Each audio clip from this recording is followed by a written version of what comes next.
There's a very clear division between what all of us do, like if we watch horrors on television, we naturally filter some of it out. If we saw some of it and took it all in, we wouldn't be able to cope.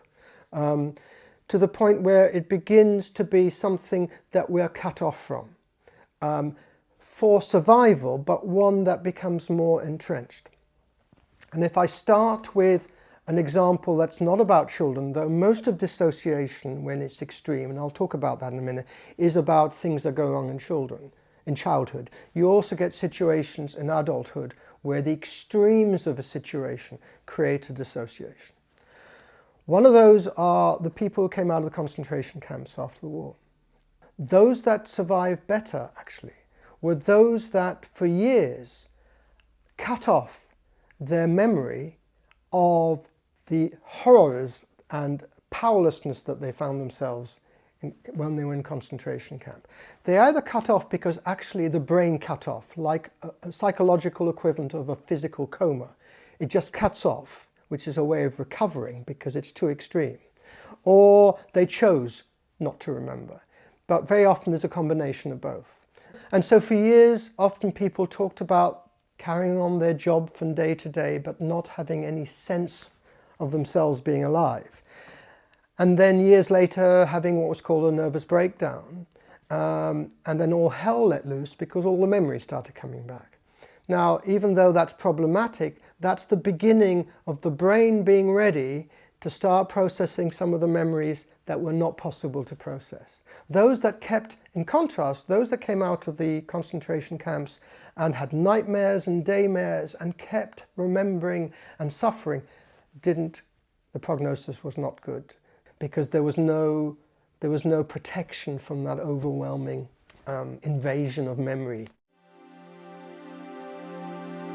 The 5 dissociative disorders that exist within DSM-4, and they are depersonalization disorder, dissociative amnesia, dissociative fugue, dissociative disorders not otherwise specified, and DID, which is dissociative identity disorder, which in the other manual, the ICD-10, is called Multiple Personality Disorder, and used to be called that generally.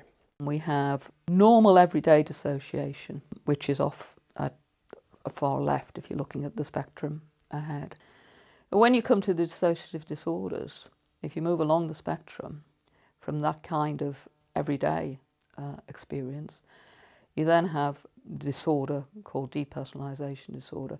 And the depersonalization is when you feel very disconnected from your body, your sense of self.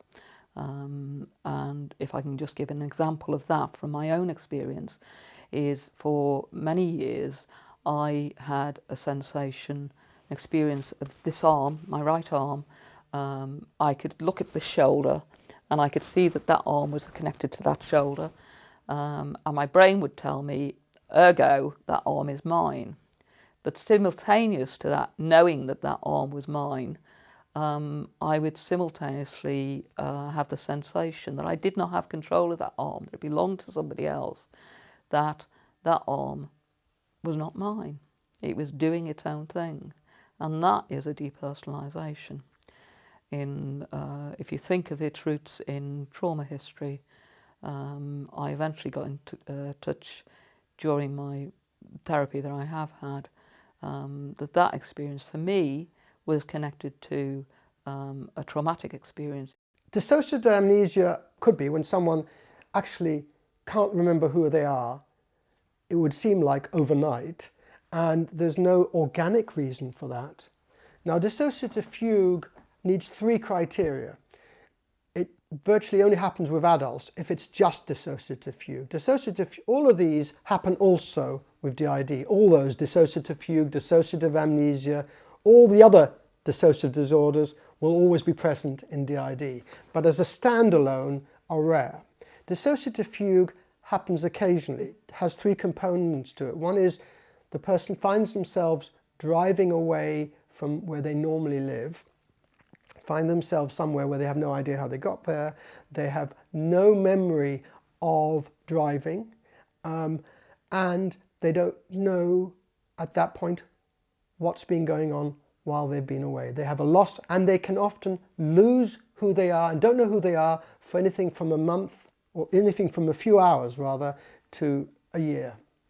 The two that are most common to be found if someone has got a dissociative disorder is either dissociative identity disorder, where there are separate parts, identities, that take control of the body at different times, so that there isn't a flowing of the same person there all the time.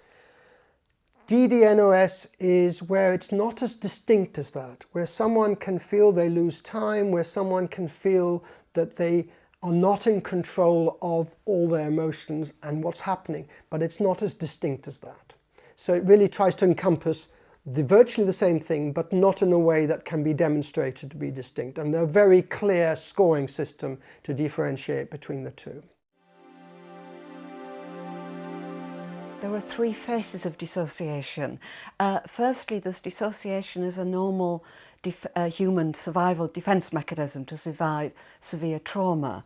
That's because the whole system, physically and psychologically, gets overwhelmed by severe trauma, particularly in childhood, and particularly if it's at the hands of your caregivers. Now, what happens after that depends on how that trauma is attended to. If, say for example, a child is being badly abused but is believed and protected, somebody realises what's going on, or the child is able to tell someone, that child does not necessarily develop a dissociative condition. They'll be able to work through their experience and integrate it and carry on, pick up on the development.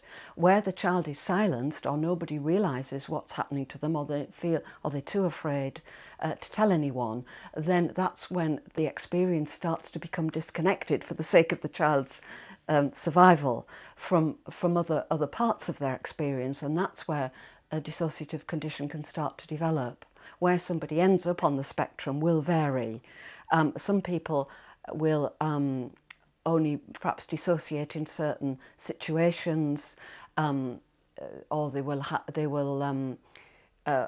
an adult or a personality that keeps the show on the road. Although they might be dissociated from some aspects of their experiences but not of others. Others at the far end of the spectrum might have the process of fragmentation might develop into separate personalities altogether, and that's the DID, Dissociative Identity Disorder. But in my view, the vast majority of people probably suffer from what's called dissociative disorder, not otherwise specified, DDNOS, which is a less dramatic presentation, whereby personalities inside don't necessarily take over the person's behaviour, but nevertheless they're there, but they might not be as well formed or as differentiated as in DID.